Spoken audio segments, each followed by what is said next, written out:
tayong lahat ay manalangin. Amang Diyos sa Latila, maraming salamat po sa oras na ito. Sa muli, binigyan mo ng pagkakataon ng makatuloy ng mga salita.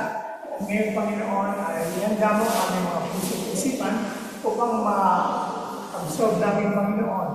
Ma-digest namin ang mga salita upang ito yung guide sa aming mga pamumuhay bilang mga Panginoon.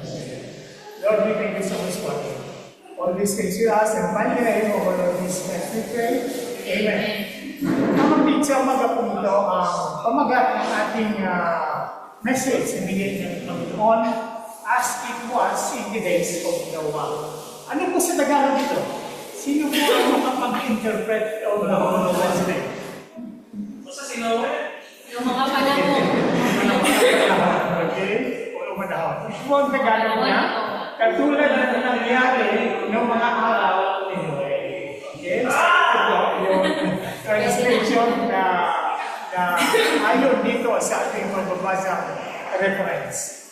Mga kapatid, dito sa Matthew chapter 24, verse 37-39, ating matatagpuan ang ating reference. But as the days of Noah were, so shall also the coming of the Son of Man be. For us in the days that were before the flood, they were eating and drinking, marrying and giving in marriage, until the day that Noah entered the ark, and knew not until the flood came and took them all away. So shall also the coming of the Son of Man be. Ito po sa Tagalog, makikita natin na may dalawang pinapatungkulan si Matthew dito. Ang pagdating ng anak ng tao, yun po ang una, ay tulad ng panahon ni Noe. So dalawang events ang pinapatungkulan niya, ang future at yung past. So, ang araw na yun, bago bumaha, ang mga tao ay nagsisikain, normal naman, nagiinuman, okay? At magsisipong asawa. Hanggang sa araw na pumasok si Noe sa hindi nila namalayan ang nangyari hanggang dumating ang baha at pinaisin ng lahat gayon din ang mangyayari sa pagdating ng anak ng tao. So ito yung pattern. Ano nga ba ang mga pattern kung ating titingnan? Napakasimple lang ang binabanggit ng mga panahon niyon. Ang mga tao ay nagsisikain, which is kung kahit naman 3 times a day, may snack pa ngayon. So hindi natin alam what during those time. Ito naman nag-iinuman at nagsisipag-asawa, which is ang tatlong ito ay normal na nangyayari all throughout from the days na bumaha hanggang sa panahon natin ngayon, yung mga tao. Pero mayroon dito na binabanggit na ating makikita mamaya na mayroong pinpoint dito si Matthew. Hindi lang ito kasimple na ganito ang kanyang sinasabi. So mga kapatid, ang ating pamagat nga ay as it was in the days of Noah, in short, it's a throwback. Okay? Magti-throwback tayo. Siguro ko naman, may mga picture tayo makikita na na-develop during this period, Pero, kapatid, ito, sa kwento ng panahon ni Noah, kasi sinasabi ni Matthew na noong panahon, tingnan natin yung panahon at limin natin. Kung yung panahon nga na yun, ano ang nangyari? Na ganun lang kasimple ang kanyang sinasabi. So sabi po si Genesis chapter 6, wickedness in the world. Nung nakita ito ng Panginoon, verse 1, when human beings began to increase in number on the earth and daughters were born to them. So yung daw nasa katauhan, nakikita nila na dumadami na. At syempre, para parami ay may mga babae. So itong mga daughters, ano kaya ang katangian itong mga daughters during those period? Sabi po na sa 2, the sons of God saw that the daughters of humans were beautiful and they married any of them they choose. Ano pang ibig sabihin ng sons of God? Mamaya titingnan po natin ito. Year 3, then the Lord said, my spirit will not contend with humans forever, for they are mortal. Their days will be 120 years. Kung mapapansin natin mga kapatid, during this time, si Noah, mabasa natin mamaya at titingnan natin kung ilang edad niya nito is around 500 years old. Pero during this time, binanggit ng Panginoon Diyos na ang human daw, because they are mortal, ang kaniyang mga araw ay 120 lang. So So, may dalawa po dito, no? Is it from this time that after the flood ay naging gano'n na yung edad ng tao? Despite nakita natin na si Noah ay nabuhay ng more than 600 years. Pero dahil ba doon ay 120 na, as the time goes by, nakikita natin, ano? Yung kwan ng tao, yung span ng buhay ng tao, inaabot na lang minsan 50 or less pa, 70. Ang normal sa mga Pilipino ay nasa 75 ata. So, nakikita natin na paiksi na paiksi. So, nakikita din natin na talagang sinasabi rito na during this time ay talagang nangyayari na yung pagbalik ng Panginoon dahil sa mga katuparan nito. So, verse 4, the Nephilim were on the earth in those days, and also afterward, when the sons of God went to the daughters of human and had children by them, they were the heroes of old, men of renown. Dito po sa translation po ng The Living Bible, ito po ang pagkabasa sa verse 4. In those days, and even afterwards, when the evil beings from the spirit world were sexually involved with human women, their children become giants, as of whom so many legends are told. So, nakita natin, may mga giants yung panahon na yun, na bago magkaroon ng flood, mayroong mga higante na sila yung crossbred ng tinatawag na sons of God, na binabanggit din dito na sila yung mga evil beings. So, sino to? Sino pala yung mga angels? Sino yung mga fallen angels? Ang tawag sa kanila ay Nephilim. Sila yung mga ibinagsak ng Panginoong Diyos dito sa lupa. Sila yung mga kabig ni Satanas nang sila yung magrebelde doon sa langit. Naalala ko po, sa Book of Revelation, it was mentioned na nung nilaglag dito yung fallen angels, may 4 na particular na fallen angels ang nakakadena ngayon doon sa Euphrates River. Kasi yung 4 na yun, since nung panahon na yun, hanggang ngayon, ay hinihintay nila na sila ipakawalan during the end times. Kaya kung mapapansin niyo po, dalawang sikat lang na river ang nakatala sa Bible, yung Euphrates at yung Nile. Pero yung Euphrates, yung Nile kasi dito sa bandang Egypt, pero yung Euphrates ay nagpo-cross siya. Papunta doon sa Iraq, kung papunta doon sa eastward. So ngayon po ay natutuyo na ito. Dahil nga nakakita natin na as the day of the Lord is approaching, so nangyayari ang mga prophecy nito. So, papatuloy po, kung nangyayari, kasi yung spirit sa yung human, di ko alam, di ko rin maipa-explain at wala rin dito nakalagay sa Bible kung paano nagkaroon ng interaction. Kasi yung spirit sa human, di natin alam. So, in verse 5, the Lord saw how great the wickedness of the human race had become on the earth, and that every inclination of the thoughts of the human heart was only evil all the time. So talagang wala nang nakitang mabuti sa ginagawa ng tao at ang kanyang kaisipan ay nakukubkob na ng puro kasamaan. Verse 6, the Lord regretted that He had made beings on the earth, and His heart was deeply troubled. Dito po, isang nagiging argumento ito na kung ang Panginoon Diyos ay nakakalam ng lahat, bakit siya mag-regret sa kanyang ginawa? Well, hindi ko na po pahabain, sasabihin ko na lang, the reason is that even the angels are given free will. Dahil sa free will, nagkaroon ng regret ng Panginoon kasi pinahawalan niya, hindi niya kinontrol, nagkaroon ng free will ng tao at maging ang mga angels, nagkaroon ng pag-rebelde. Ito ang nangyari, and God regretted na pinreit niya. Anyway, sa pagpapatuloy, 7, so the Lord said, I will wipe from the face of the earth the human race I have created, and with them the animals, the birds, and creatures that move along the ground, for I regret that I have made them. Sa verse 8, but Noah found favor in the eyes of the Lord.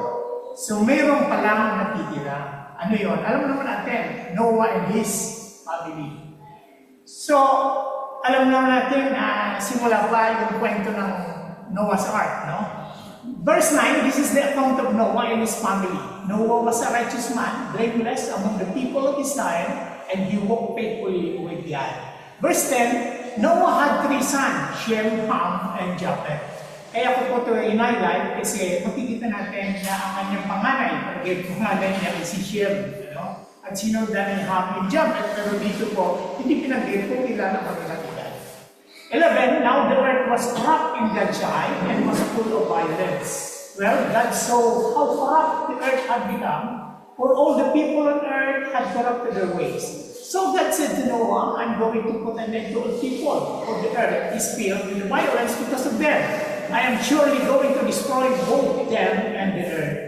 14, so make yourself an ark of cypress wood.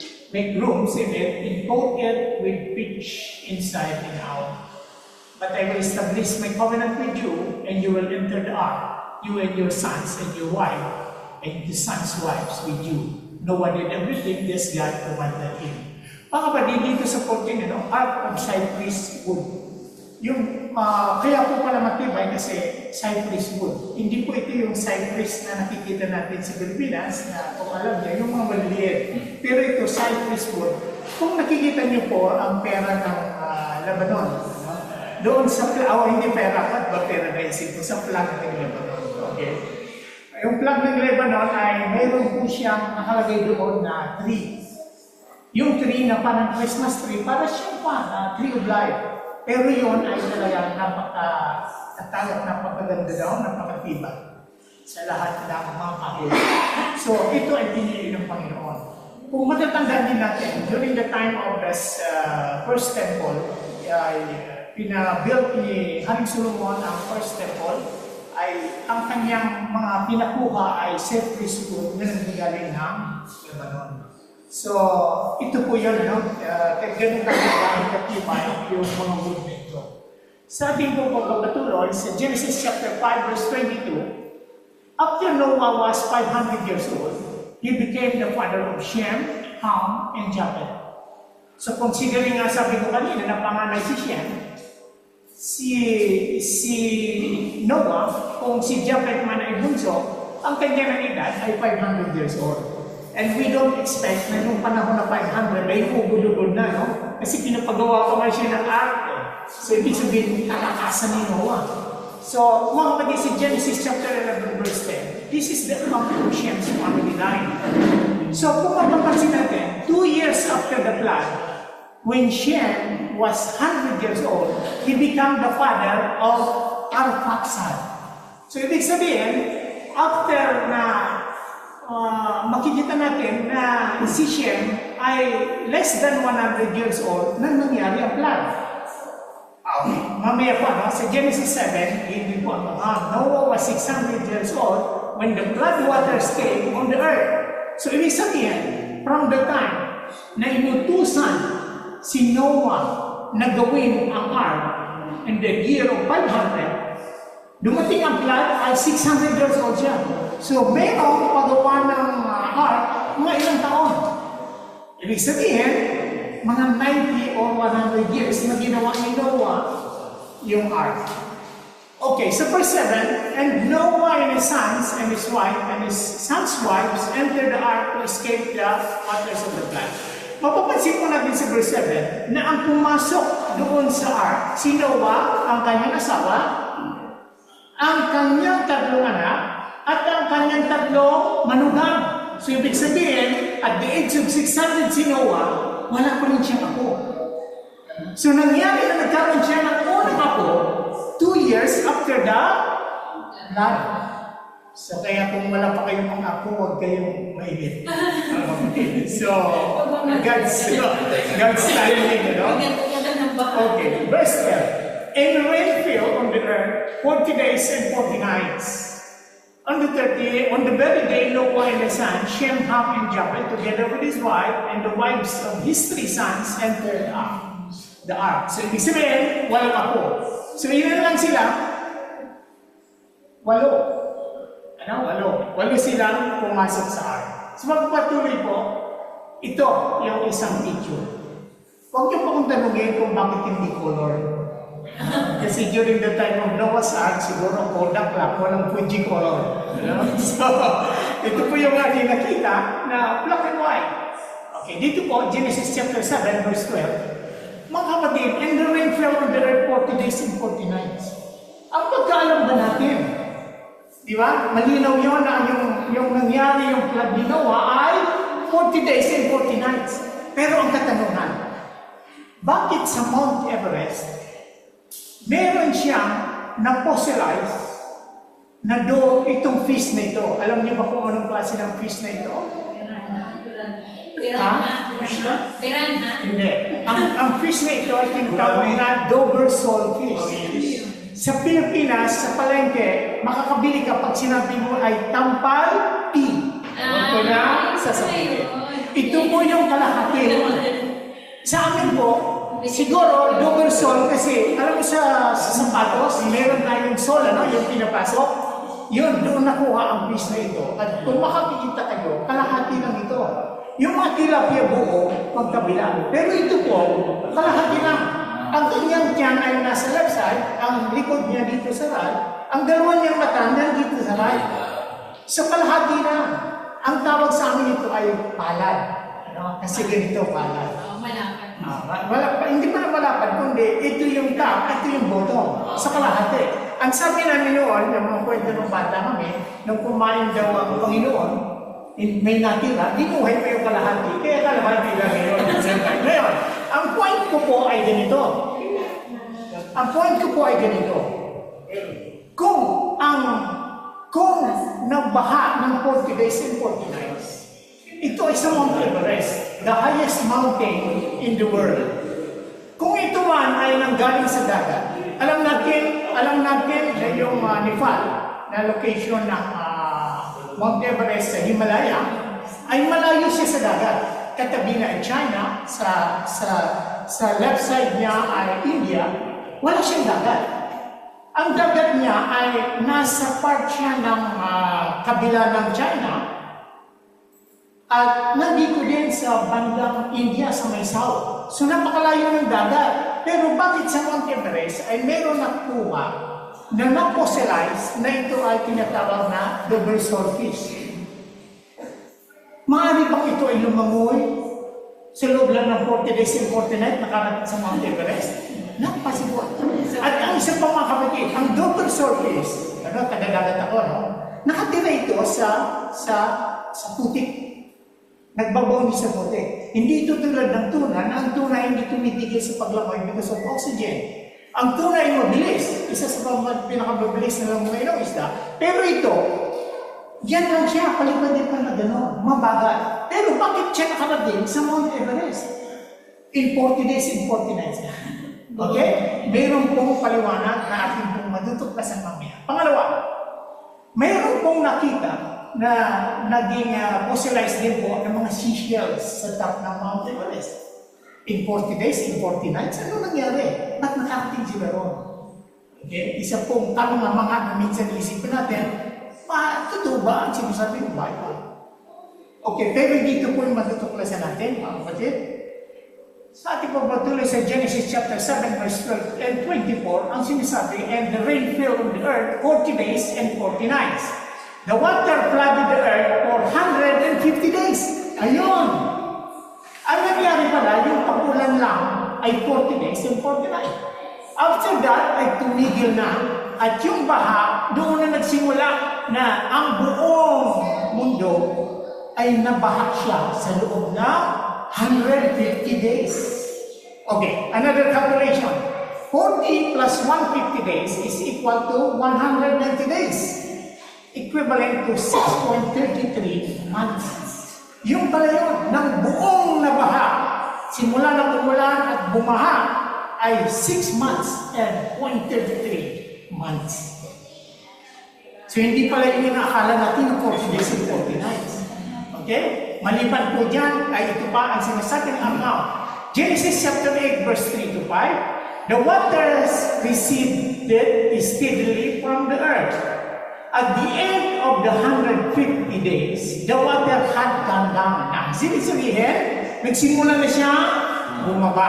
Nagsisimula pa lang yun after 150 days. Okay? And on the 7th day of the 7th month, the earth came to rest in the mountains of Ararat. Ang ibig sabihin, after 1 month na siya ay tumigil at nag-receive pababa, in 1 month time, sabi nga po dito ni Moses, on the seventh day of the seventh month.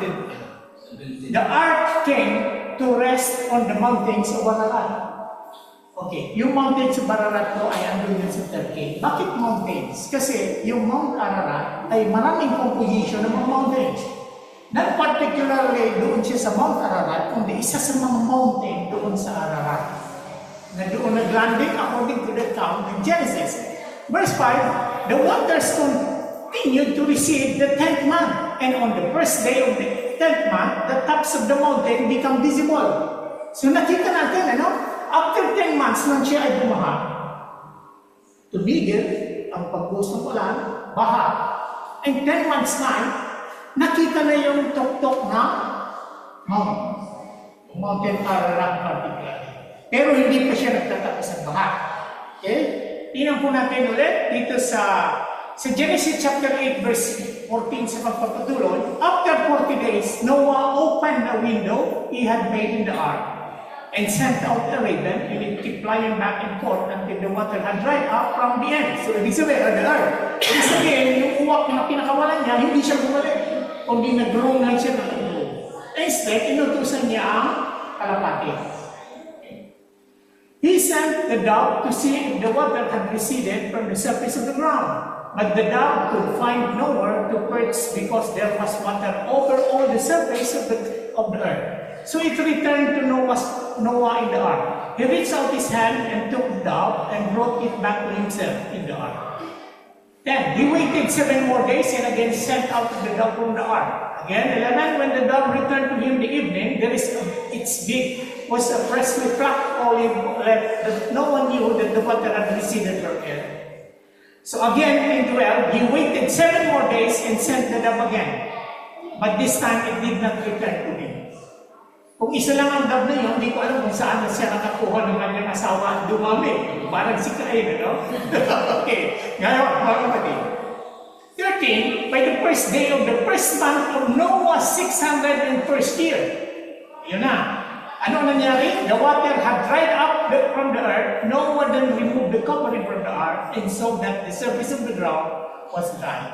Ngayon, punta tayo sa taas calculation, Kanina, 10th month yun, 10th month. Pero another 40 days after that month of the 10th month, okay, 40 days again, si Noah, pinuksan niya ang window ng ark. So, ilan na? 40 days. And again, he sent the raven in 7 days. Nag-wait siya another 7 days, another 7 days. So, lahat ng yun, simula ng umulan, ay 354 days, approximately 1 year. 1 year pala bago nag-dry up. Okay? Hindi pala 40 days and 49. So may chance na yun, yung tampal T na yun, na lumagoy, pupunta lang yan at gumapang yung pasisya. Because it's more than 1 year. Okay?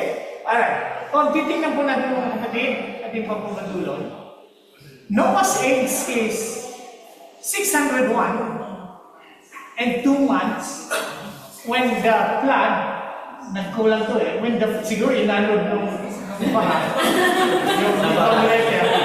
So, si Noah pala, nagsimula ng 600 na bumasok sa barko. Lumabas siya sa barko ay after 1 year and 2 months. So, ang baha pala, talagang bago siya bumaba ay 1 year and 2 months sa buong daigdig. Okay? So, in Genesis chapter, so nakita natin na yung fossilized double-faced shells at the highest mountain in the world, it is possible. Kasi more than 1 year na nag-stay yung baha. Hindi rin natin alam na yung baha ay talagang grabe yung mag-steer ng tubig na talagang nakalikaw talaga, nakapunta doon yung seashells in this double saltfish. In Genesis chapter 11 verse 10, this is the account of Shem's family line. Okay, balik tayo kay Shem. Sabi nga, 2 years after the flood, when Shem was 100 years old, he became the father of Arphaxad. Shem's age when flood came, ito yung calculation, 100 minus 2 minus 1.16 equals 96 years old and 10 months. So ito po yung calculation. Nung umakyat sila sa ark, ay 600 years si Shem, si Noah. Pero si Shem, ang kanyang panganay na anak, is 98 years old. Kaya nga, siya ay nagkaanak sa loob ng after 2 years after the flood, ay 100 years yung kanyang edad. So, imagine, wala pa silang mga anak mo, 96 years old na si Shem na panganay.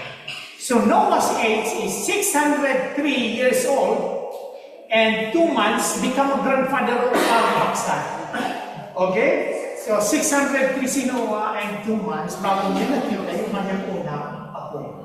So, huwag po tayong mainip, ano? Na wala pa tayong apo. Alright, Genesis chapter 6 verse 15 to 16. At sabi ko, this is how you are built in. The ark is to be 300 cubits long, 50 cubits wide, and 30 cubits high. Make a roof for it, leaving below the roof and opening 1 cubit high all around. Ito po yung translation niya, no? Kasi yung cubit na yun ay yung measurement for the old system. Ito po ang sinasabi sa 15. Ito daw po na sinasabing 100 cubits long ay about 450 feet long, 75 feet wide, and 45 feet high sa English system, or about 135 meters long yung ark, 23 meters wide, and 14 meters high. Sa 616, this is about 18 inches or 45 centimeters. Sa 64, sinasabi na make a room for it, leaving below the roof and opening 1 cubit high. Ang ibig sabihin, window. So, ang window pala na ginawa ni Noah ay about 45 centimeters. Ganito lang ka taas. So, talagang window lang siya. Kaya nagsilipan lang talaga ni Noah. So, nagko-collaborate po ang ating baro. Ngayon, dito po kung napansin nyo, yung discovery ni Ron Wyatt, yung Noah's Ark, sa Turkey po may tinatawag na Noah's Ark National Park na ginawa ng Turkey. Pinapasyalan po ito. Ito po ay sa baba ng Mount Ararat. Meron po siyang, ang soil po niya ay nag-mold siya na ganito. Isa pong natuklasan nito ng piloto sa aeroplano, in-report. Pero during those time ay pinuntahan nito ni Ron Wyatt at nag-conduct siya ng mga investigation. Ito po ang kanyang nakita, no? Ito ang kanyang nakita. Nag-sample siya ng tinatawag na sounding. So, tinignan nila ang metal. Kasi pag mayroong detector, yung detector na discover nila kung nasaan yung mga metal. Nakita po nila na yung contour ay ganito. So, yung mga metal na yun na nasa baba, sumasound po siya, nagkaroon ng ganitong profile. So, it's a profile of an ark. So, kung makikita natin doon sa site na tinatanggal nila yung mga site kasi nagkaroon po during this time, after some time, ay nagkaroon ng malakas ng lindol na yung mga side ng ark na tinatawag ay ng mga nagtatanggalan. So, lumitaw po siya na meron siyang mga na-petrified na mga kahoy. So, alam mo yung matagal na kahoy ay nagiging bato. So, ito po yung nangyari nung na-discover ko.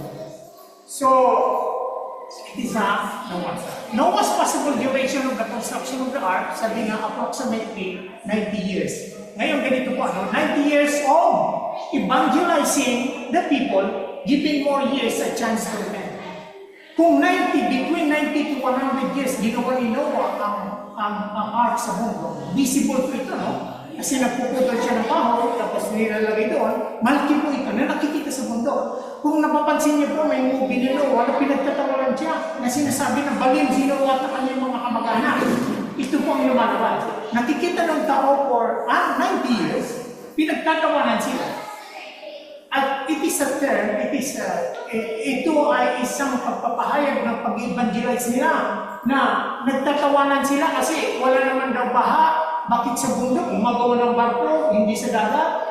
So ito ay isang pag-evangelize, silent evangelizing para sa mga tao, pero pinagtatawanan sila. Mga kapatid, sabi nga sa verse natin, binasa kanina sa ating reference, ang pagdating ng anak ng tao ay tulad ng panahon ni Noe. Ng mga araw na yun, bago pumuha, ang mga tao ay nagsisikain, nagiinuman, natising pag-asawa hanggang sa araw na pumasok si Noe sa barko. So mga kapatid, ito lang ba ang dahilan na sila ay nagsisikay, nagiinuman, nagsisipag-asawa? It is a normal day-to-day na ginagawa ng tao. Pero bakit sinabi ito? Kasi for the period of 90 years na nag-evangelize si Noah, hindi nila pinapansin. So ito pala ang binabanggit dito ni Apostle Matthew na sila ay matami nagsisikain, nagiinuman, nagsisipag-asawa, ay busy sila sa mga ginagawa at hindi nila pinapansin ang nagsasabi ng evangelize ng magandang balita sa kanila para mag-repent. The same things happening. But more worse. Bakit? Titingnan po natin.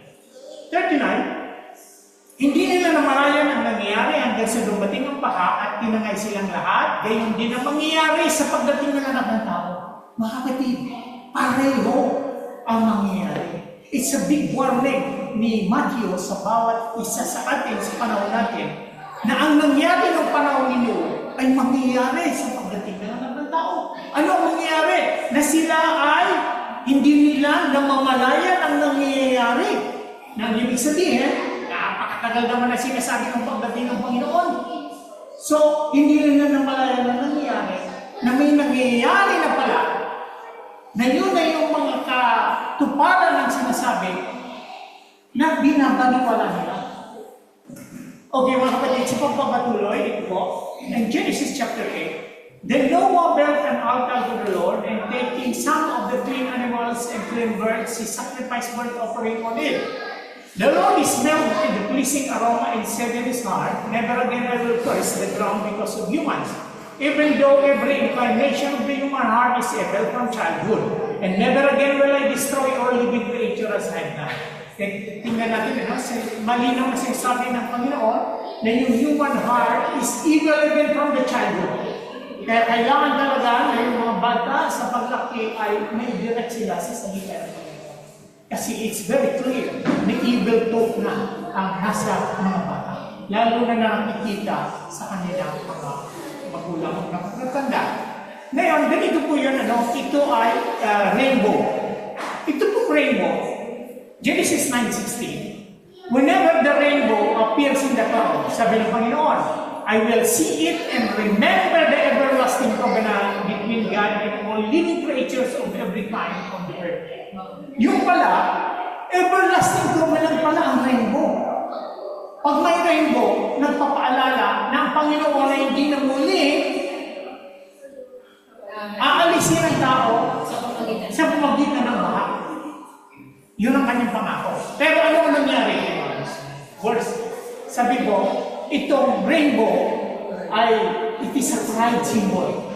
Ang ginawa nila, kinuha nila, yun ang ginagawa ni Satanas, ano? Kung anong ginagawa ng Panginoon, kinukopya niya para linlangin ng tao. Ngayon, ang mga naniniwala ngayon dito kay GTV, hindi ko naman tinawag, pinag-usapan lang natin kasi ito yung nangyari, ginagrab nila yun, at nililihis ang kanilang mga paniniwala ng kaaway. Sabi nga dito, LGTB prides refer to promotion of rights, self-affirmation, dignity, equality, and visibility of lesbian, gay, bisexual, transgender, and queer individuals and communities. So, alam naman natin kung bakit si Satanas ay nilaglag at ang kanyang kampon because of the pride. At pride ba rin ito? Ngayon, para kung maalala ninyo ang rainbow, mayroon bang, hindi po kayo titingin sa picture, masusunod-sunod nyo ba ang kulay ng rainbow? By heart? Okay, kasi tingnan nyo everlasting covenant yun po. Okay, ganito po yun. Nung ako yung maliit, nag-aaral ng elementary, naalala ko, may isang memory word. Roy G. Bibb. Nang ibig sabihin, red, orange, yellow, green, violet, indigo, and blue. Okay? So yung po kasunod-sunod na rainbow. And that rainbow is an everlasting covenant. Pero mga kapatid, hindi na nga pumuksain ng tao ng Diyos sa pamamagitan ng baha. Ito naman ang sinasabi ng Panginoon. Okay. Ikalawang Pedro, babasahin ko na lang po ito at context time, Sabi ni Apostol Pedro, una sa lahat, dapat niyong nalaman sa mga huling araw ay pagtatawanan kayo ng mga taong namumuhay ayon sa sarili nila pagnanasa. Sasabihin nila, nangako siyang darating, hindi ba? Nasaan na siya? Namatay na ang ating mga ninuno, ngunit wala pa rin pagbabago buhat na likhain ang mundo ito. Kasi nangako ang Panginoon hanggang ngayon, hindi pa dumarating. Sinasadya nilang hindi paalagaan ng katotohanan, ang langit at lupa ay nilikha ng Diyos sa pamamagitan ng kanyang salita. Nilikha ng lupa, ang lupa, buhat sa tubig at sa pamamagitan ng tubig, sa pamamagitan din ng tubig, ng malaking baha, ginuna mong daigdig ng panahon iyon. Sa pamamagitan din ng salitang iyon ay nanatili ang mga langit at ang lupa upang tupukin sa apoy pagdating ng araw ng pag-uupo at pagpaparusa sa masama. O, mga kapatid, Apoy naman. apoy naman. So nangako ang Panginoon na hindi na sa tubig, ngayon apoy naman. Okay? Mga minamahal, huwag niyong kalilimutan na sa Panginoon ang isang araw ay tulad ng 1,000 taon at ang 1,000 taon ay tulad ng isang araw lamang. Mga kapatid, kung tayo ay uuwi ng Pilipinas by train, it takes 9 hours. Pero, pag take off natin, after nasa tapat na tayo ng Qatar, ng Oman, siguro after 1 hour, UAE, 1.5 hour, hindi natin na sinasabi na palayo tayo ng palayo. Kundi palapit tayo ng palapit. Correct? Hindi pa tayo nakarating sa destination, pero palapit tayo ng palapit. The same sa pagbabalik ng Panginoon. During this time na sinarated ni Apostol Pedro mga 2,000 years ago, nasa 2,000 years na. Kung ang time ng pagbabalik ng Panginoon ay nasa another century, halapit na tayo ng palapit. Huwag sasabihin na nainip na tayo na hindi naman tayo darating na napakatagal. I would like to give you a point sa verse 8. Mga minamahal, huwag niyong kalilimutan na sa Panginoon ang isang araw ay tulad ng 1,000 taon at ang 1,000 taon ay tulad ng isang araw. Mga kapatid, during this period, the creation of the world, 6 na araw na nag-create ang Panginoon at isang araw ay nagpahinga. Meaning nagpahinga, nag-relax siya, in-acknowledge at in-appreciate niya yung pagganda ng kanyang creation. Okay, what does it mean? Anong relevance nito sa prophecy? From the time of Adam until the time of Jesus Christ ay 4,000 years. Ang ibig sabihin ay 4 days sa Panginoon. From the Jesus Christ hanggang sa panahon natin ay 2,000 years. Another 2 years, kaya equivalent of 6 days. Hindi ba tayo nag-aalala na malapit na ang 7th day ng Panginoon? Meaning, this is the time na pinangako na the Lord's Day. So, nasa very close na tayo ng rest day. Na ang rest day is the day of the Lord. Nasa huling araw na ang sinasabi dito ni Apostle Matthew. Sa pagpapatuloy sa 9, ang Panginoon ay hindi nagpapabaya sa kanyang pangako gaya ng inaakala ng ilan. Sa halip, nagbibigay siya ng pagkakataon sa lahat ng sapagkat hindi niya nais na may mapahama, kundi ang lahat ay makapagsisi at tumalikod sa kasalanan. Kaya makikita natin, ang masama ay matagal mamatay at ang mga mabuti, sana kunin ka na ni Lord. Diba? Na ang ibig sabihin, kaya kinukuha ni Lord kasi nakasecure on the bag na siya, on the basket na siya. Na pag namatay ang isang tao, sabi nga sa Psalm, it is precious in the sight of the Lord, the death of his saints. Kasi kapiling na niya. This is our life. This is our real life. Bakit matagal mamatay ang mga masama? Kasi binibigyan ng pagkataon na makapag-bago. Mga kapatid, as we move on, sa panahon din natin ngayon, kahit na matagal na hindi pa nga bumabalik ang time ng Panginoon, patuloy tayo nagbibigay ng pagpapaalala sa kanila. Sa Leviticus chapter 20 verse 13, ang lalaking nakipagtalik sa kapwa lalaki ay gumagawa ng karumal-dumal na gawain at pareho silang dapat patingin. During the time of Noah, during the time of Moses, pag ang lalaki o ang babae nakipagsiting sa kapwa niya, ang parusa ay kamatayan, babatuhin. Pero, applicable ba ito? Kapanahon natin ni Kristo? Hindi na applicable ang sentensya, pero applicable pa rin ang pagbabawal. Ano ang pinagbabawal? Sabi ni Apostle Paul sa 1 Corinthians 6:9, hindi pa ninyo alam na ang mga kasalanan ay walang bahagi sa karya ng Diyos?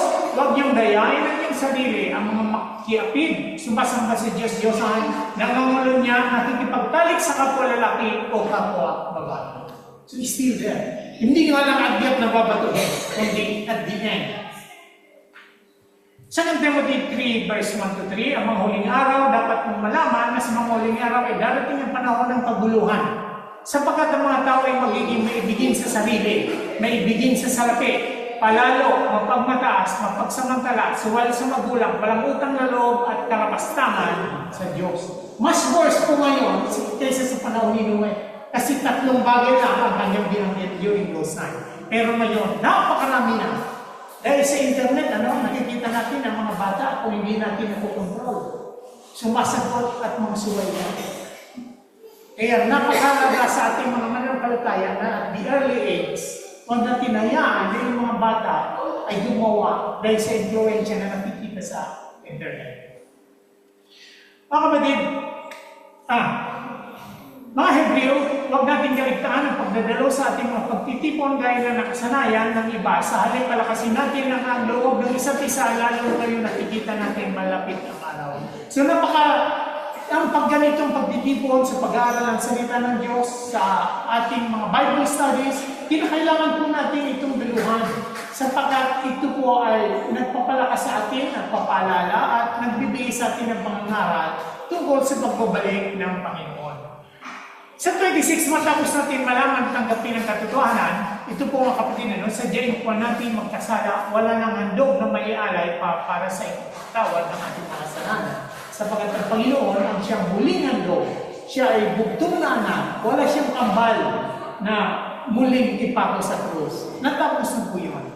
27, ang naghihintay na lamang sa atin ay ang kakilakilabot ng paghukom at ang naglalagablab na apoy na tutubok sa makaaway ng Diyos. Imagine, wala ng tubig, pero apoy na lang.